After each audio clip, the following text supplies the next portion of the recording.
Promise News.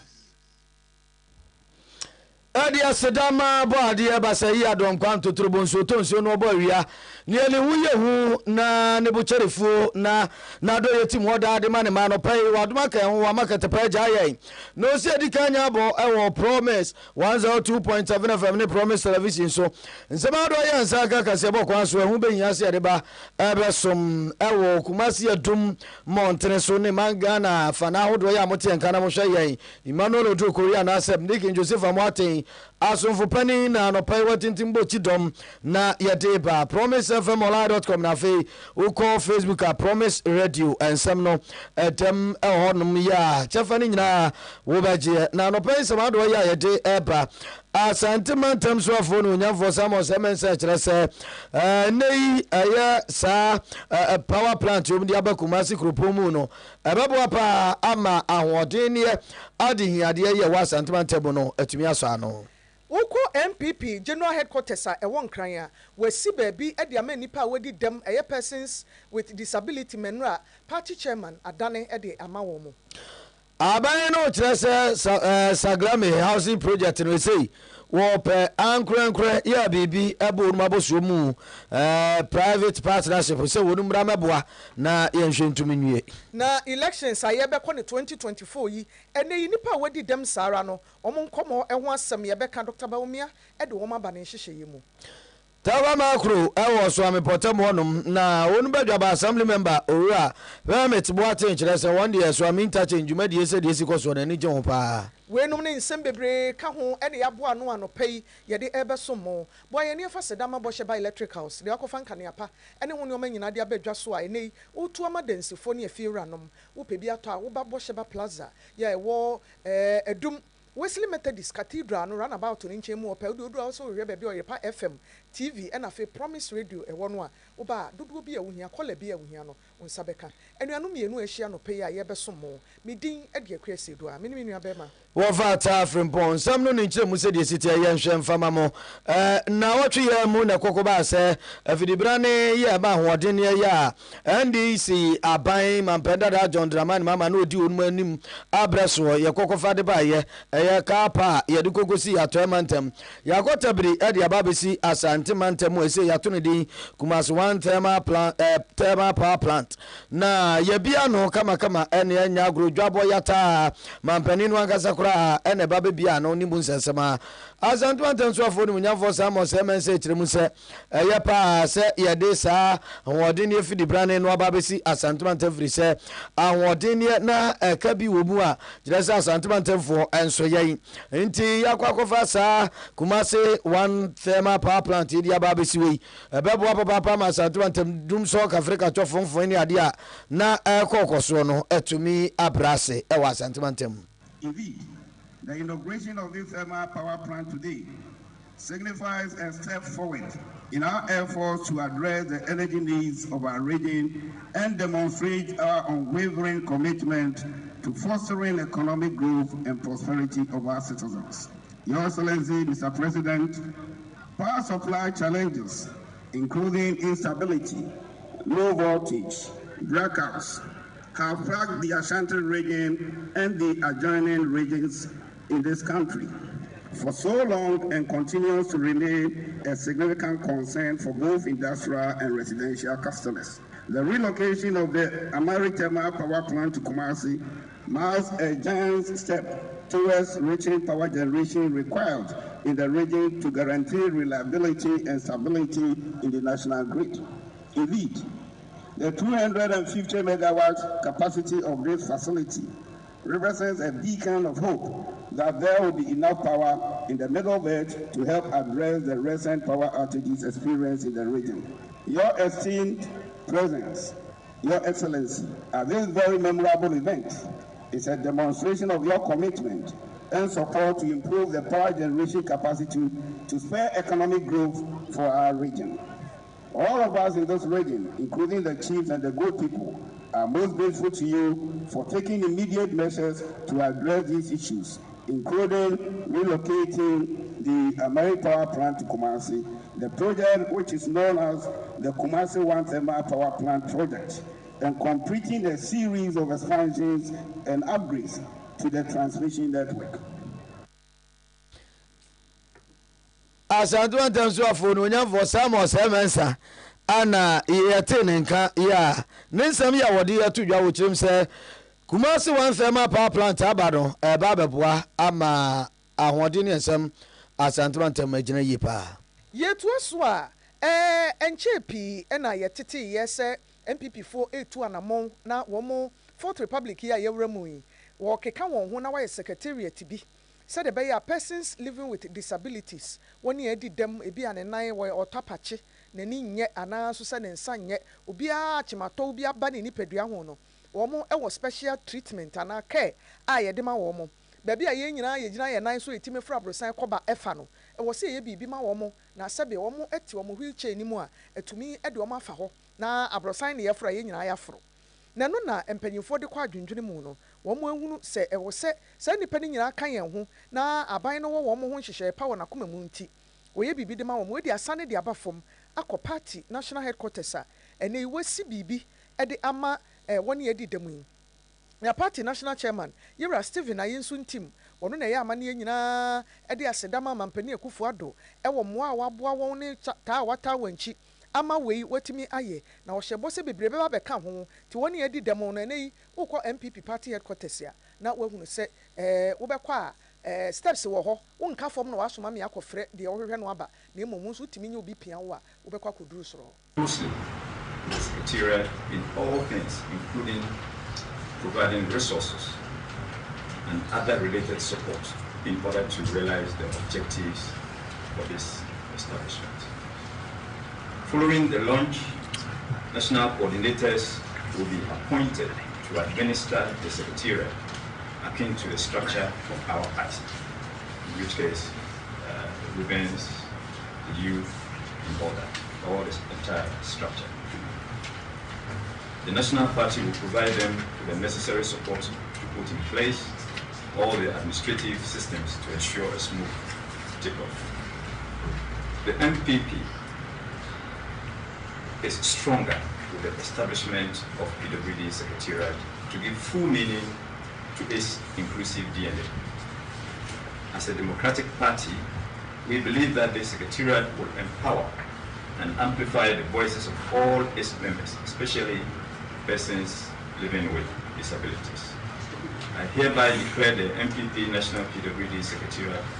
located at the party's Kukumemle office duly launched. Na Yera Yesun team ekasa wie no na second vice chairperson yo MPP mu abribi atwam no national women organizer Rita Talata Asobayire ono so kasa bi ekire say saa de no mo esi PWD so mo secretariat a MPP fo esi ede ama wo mo no ekese MPP eye party omo gi democracy tum emfa ho ene ba bi a wugina na mpempenso a wakoduro ehia se ye nyina ye nipa no ye keka ye ho bom na ye bibi a ebe ye mrama woni a sebe wontumi enko na wonma te se de obi aye no se de be ya wonso ani beka million of voters registered kwan ben so na ye be fa na ye nuanom abekan even though ye bi no wo odada enti ye share ade na ase mfie miensa ye nwie mo amuni ma abatu ye no na e wo say new executive suba enti no e ba ye no chairman team ene na pamfo me kan ye executive so ye san chafe na dapro me wo hona RIF by so oh madam Asobayire ma say we chairman of the welfare committee of the party e dia na opese ye na e de boa o party for na so oh say we be a mo be aboya ene ye sa ye nuano enti ye be pese mo betimi aboya wo sa kwan no so ni afẹ say plan ben so ni e be ye na etimi aboa o mo ano nti ampa o mo di o say ya yo e no mo me ye program nti e di nuano e wo regions ni nyina e bai o mo di won ko East Lagos hotel mo ko da about 3 days ni ye workshop te hono na ye nkita mo die sa e be prim say net day abrewa yi kuma wo kwan mu a ye ba ye nso a ye de ko to party mpanyifo ani ye papa Nana Addo Dankwa Akufo Addo president ye de ko to nani mo say we dey a chepra pododo mefo aso pra mi ta chire any national council chairman fo nyina e wo Ghana ha any party mpanyinfoɔ nyinaa te yɛ ɔmo akoko yɛ ti na ɔmo taa yɛ akyi ɛne sɛ nna de ya wo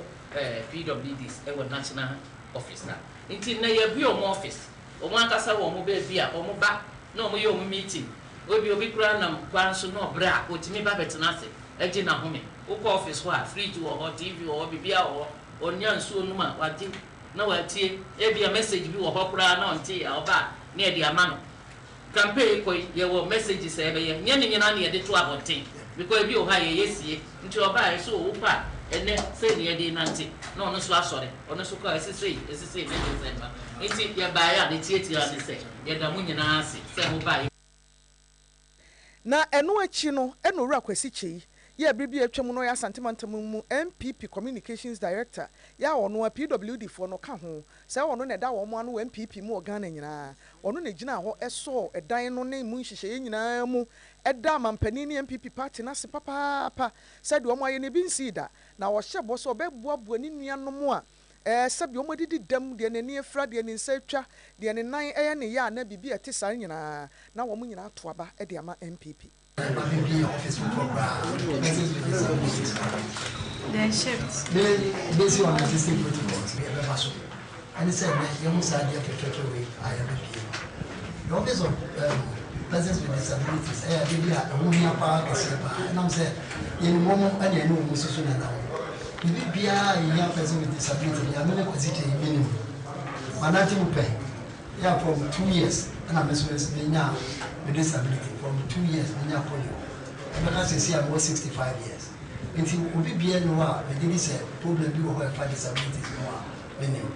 nti office ya baby no nyina no ye de ho de kase pa be boa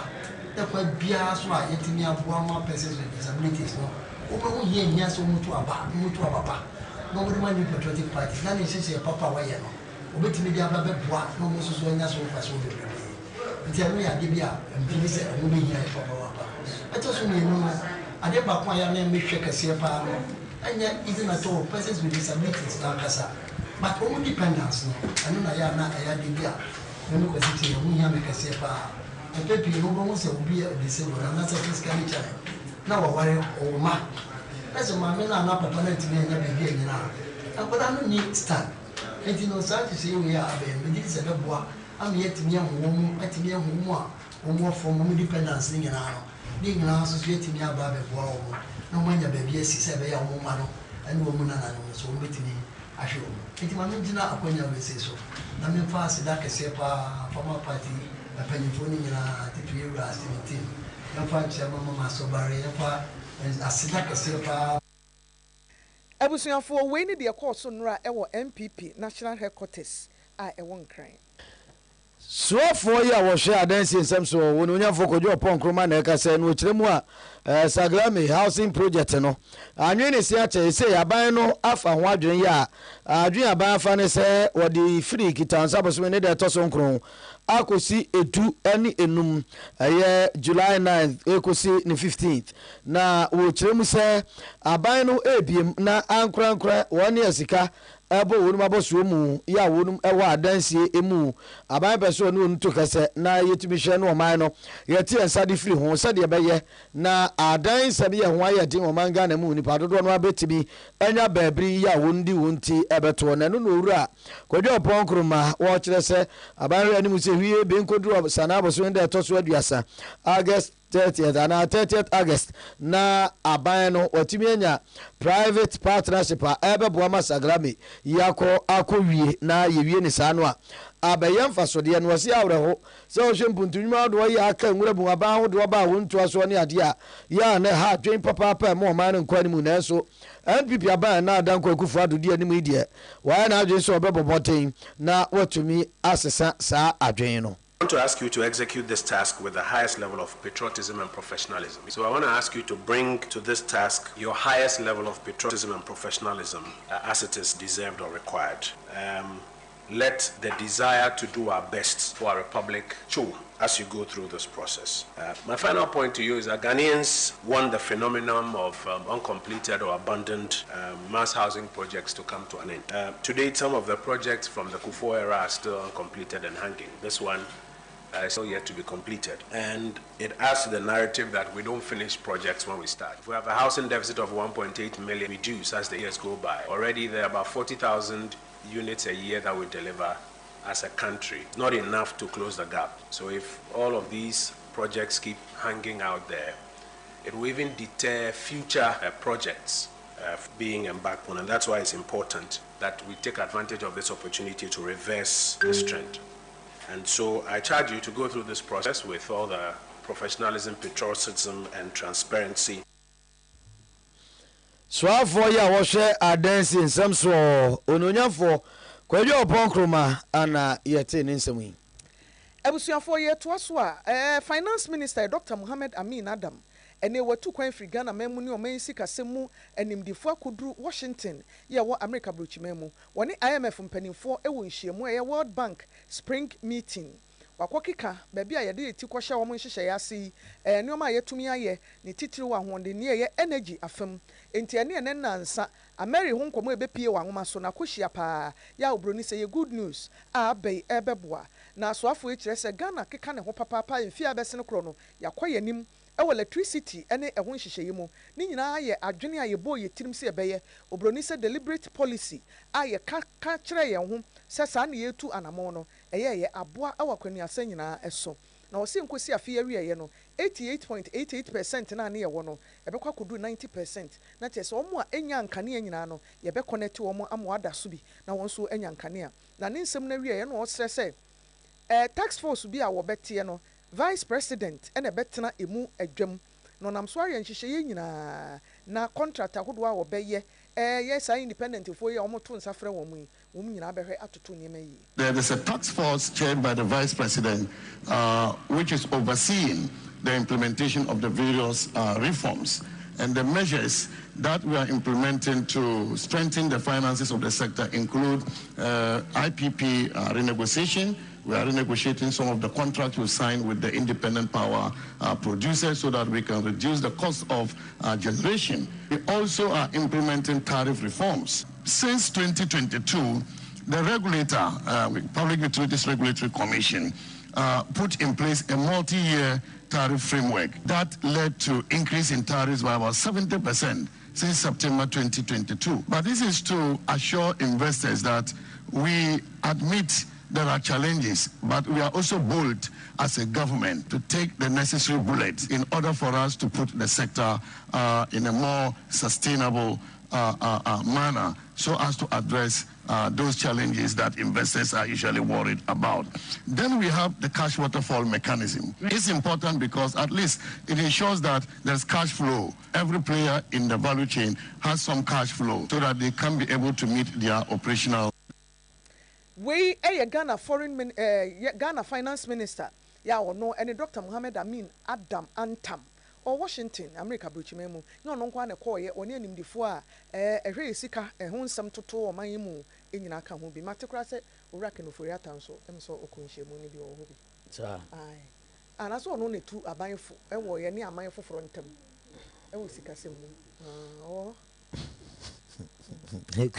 I'm coming boy. Beja ba de mo ma fo ya wonum takwa abato afari ye kire takwa electoral area enu wo so abikrupa be kire potamo asantemantem anom ononya for permit boaten ene ye nsentroni anaku afiri ye adi nkomo na ne nsem ye ode ato jo kirem se one day swami interchange dwumadi ye ekoso se de dwumadi ensi koso na ni je ho papa no obo dwumaku ayi adwuma no abaso ojem se ene enei anadwokura no na dwumaku no ma so nkane asisu gon na adwumafu guso ya wonum eyi adwuma dindindin bika se be ye na wonum atimi awie dwumadie no ne bra no anu nti wo dwumaku no abaso so manfa anya akwadwore no kokoasa na wonum ye adwuma no anopa awia ene anadwo gina Adia shemi kwan na de motivate me ama nyumesa me o ye adwuma kese ti sei na me na mo ntan se na me assemblyman e wo Takwa electoral area ha dwuma die sei e koso na se assemblyman tina fie na mdam kete so na se tina na ti se bi esi ana me dika ka bi o na sa anko ya na me so mama mo mo de e wo sa kwan so enti abia me bo mo mo de se ebi a omunam bia amenya kwanya bia kokko boa mu ko na mu nchen na bi sa me mu ye adwuma nso so menya nai e wo se e wo me community mu no e hwe se omu ye the right thing e wo se menye technical mind ye nso so ene omunam ya me di o machi bibi ni ametini bisa ma e kire ma dwen ho na bisa wo mu ikwa na bibi kwa na se ba be happy ho ha na ma hwe na ma boa ama adwuma de na koso adwuma de na omu di no e ho hia ma me pa eso mo so ma me tina sa me na ko ma de ase me di o machi Ononya for permit Boatin ye Belgia by assembly member the moment for wonum ewo takwa abato afifare takwa electoral area ana yate nenkan yet was so a Ghana Armed Forces a asojafo ya ewo my Ghana mu akeka won ho kire se enioma bi anipa ede bobo won sobo ese sebe sojafo de omuti sei na titiru e ma akra de yesusu ayete se su ko yesoja ni bi emfie mi ense di nkan wo yoba wo wa wo ka wo ntam se obetena se aye adwuma somoman no ene nsem ni bebre wo mo se wo mo bie wakwan mu papa ya adwune bia ne nipa wo mo ho efa ma ho no wo be bie a kirekire mo nti bibia se a wo de bra ensem ni bi okra ya na de dabonten se sa na ten so be komu no na no kure bia enimu sa wonam so aye enhyehyeye bedwam kasakire bi e wo Kofi Annan International Peacekeeping Training Center ye wo enkran na sunwane na wode anamon etukoye na onam so ni sojafo Colonel Dr. Mohammed Umbe ya wono ne Command Logistics and Gender Advisor ewo Army Training Command mu wonne kasaaye wo se ehia papa Ghana Gender Policy no ewo ho ye wo se me ani ekoso se benye me manko na te Ghana ha ena me man so kura Nyankopon bo ade obo mo no se moni beji mo nko anka wa mo ma amfa nka ho ntinye eneifo ena ebeyi ma atotwene ewo obo ade bobre ni nhyehyeye mu sei na Colonel Mohammed Umbe okay. Probably when we finish with the second cycle institutions, we will begin to go to the general public, even reaching out to families, because we reckon that our traditional value system and our traditional customs creates fertile ground for some of these stereotypes. But with education, like what we have done, it is possible that we can overcome. The military itself as an institution has its own values, customs and tradition, which we are making conscious efforts to overcome, to make way for the female to participate in decision making. We Colonel Umbe ya wono ena eda asojafo wo mo ema ne mema enkita hodie ye kan che se ma wo mo ya asojafo ene wo mo hyehyɛ ye pa wo soja ene asra adwuma mu no wono ena ede nsemi atudwe enti sun ye gina na anopa no nsia kase ye de babesum ye promise 102.7 FM ne promise television so no yedi aseda ebema mo se munya abreti ye hwe ye na ya so so akọ Emmanuel Odu Korea ne se mu Digin Joseph Amoaten na tintimbebo chidom ya so so Lady Reverend Patricia Morgan Shan Bread of Life Jumedie what the bad din nti enye afidie mfemfro fa atafre mpo ne medin mene menu abia akua asiedu ayeda mu nyina ase mamuniti a adehye mamumuni hwe na ye de aseda bi onso bema de oboabo ansem na no esa betena afidie na chichinchim ne fuma na atawaka wabo ai mabondi asomfu pani ebusafo yeda mu nyina ase ye mamu nyina good morning